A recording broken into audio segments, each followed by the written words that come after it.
ఇక అంబేద్కర్ కోనసీమ జిల్లా అమలాపురంలో ఒక విచిత్రమైన షాకింగ్ ఘటన వెలుగులోకి వచ్చింది.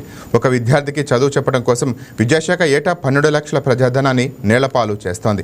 అమలాపురం మున్సిపల్ పరిధిలోని ఒక అద్దె భవనంలో నడుస్తున్న ప్రభుత్వ పాఠశాలలో గతేడాది నుంచి కేవలం ఒక్క బాలుడు విద్యార్థి చదువుకుంటున్నాడు. ఆ ఒక్క బాలుడు కోసమే ఒక టీచర్, ఒక ఆయా, ఒక వంట మనిషి విధులు నిర్వహిస్తున్నారు. ఆ విద్యార్థి స్కూలుకు రాకపోతే అక్కడ పనిచేసే సిబ్బంది అందరికీ అనధికారిక పండగే. ఒకవైపు రాష్ట్ర విద్యాశాఖ మంత్రి నారా లోకేష్ విద్యా వ్యవస్థను ప్రక్షాళన చేస్తూ నాణ్యమైన విద్య అందించేందుకు సంస్కరణలు తెస్తుంటే క్షేత్రస్థాయి అధికారులు మాత్రం నిమ్మకు నీరెత్తినట్టు వ్యవహరిస్తున్నారు. అడ్మిషన్లు పెంచడంలో టీచర్లు పూర్తిగా విఫలం అయ్యారని, ఖజానాకు గండి కొడుతున్న ఈ పాఠశాలను వెంటనే సమీపంలోని మరో మున్సిపల్ బదిలీలో విలీనం చేయాలని స్థానికులు తీవ్ర ఆగ్రహం వ్యక్తం చేస్తున్నారు. నాగవెంకట సత్యకుమార్, నేను శ్రీ ఆచార్య వినోబాబాయ్ మున్సిపల్ ప్రైమరీ స్కూల్ పేరమ్మగ్రహారం నందు సెకండ్ గ్రేడ్ టీచర్గా పనిచేస్తున్నాను. 2018 డిఎస్సి 2020 నందు నియమింపబడి అప్పటి నుంచి ఇప్పటి వరకు పనిచేస్తున్నానండి. గతంలో మా పాఠశాలలో 16 మంది పిల్లల వరకు ఉండేవారు.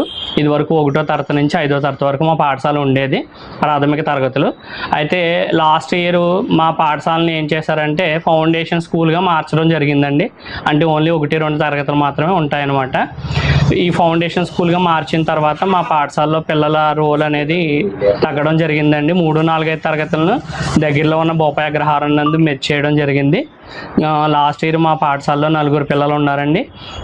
4 పిల్లల్లో 3 పిల్లలు సెకండ్ క్లాసు పాస్ అయ్యి ప్రమోట్ అయ్యి వెళ్ళిపోవడం జరిగింది. ఈ సంవత్సరం ఫస్ట్ క్లాస్ అడ్మిషన్స్ కోసం సమ్మర్లో నేను మా హ్యాబిటేషన్ పేరమ్మగ్రహారం హ్యాబిటేషన్లో ఇంటింటికి కూడా తిరిగి పేరెంట్స్ని అడగడం జరిగింది.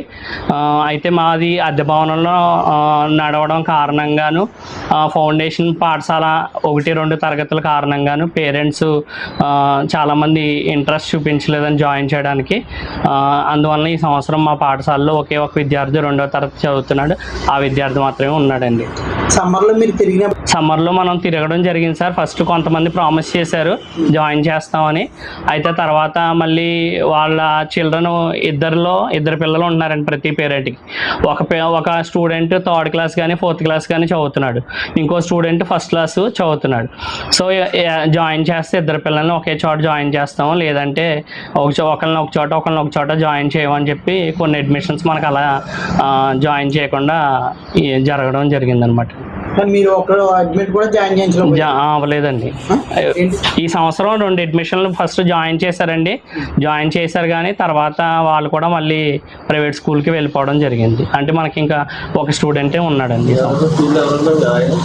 నేను ఉపాధ్యాయుడు నేనండి, ఒక విద్యార్థి.